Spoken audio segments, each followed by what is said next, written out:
Will this be on my record? Great question. One of the most common questions we get, specifically because we try to help so many young folks charged with crimes for the very first time in their life. And what they want to know is, am I going to be a felon? It's a great question and something that we can usually help them with. Georgia has a couple of different mechanisms to protect someone's record and give them a second chance, because we have, as a society, have decided that second chances are important and a worthy endeavor for our communities. But there is something called conditional discharge. There is something else called first offender. They are very similar. First offender just covers a wider range of charges than conditional discharge. Conditional discharge has to be used on a drug offense or something that kind of maybe like a petty theft that was caused by a drug addiction. Okay?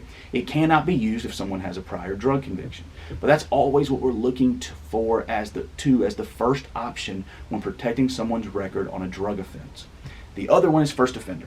Now, there are still charges where first offender is not an option. Perhaps the most serious crimes, or sex crimes, for instance, usually cannot be treated as a first offender, meaning that conviction would come anyway.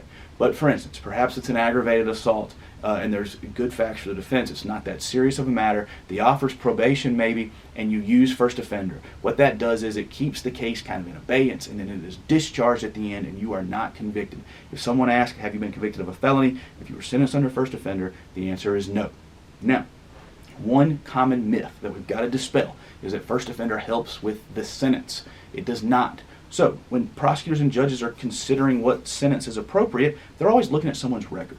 But the mere act of using first offender or being asked to be treated as a first offender does not reduce the sentence, does not affect the sentence. It's something very important to know.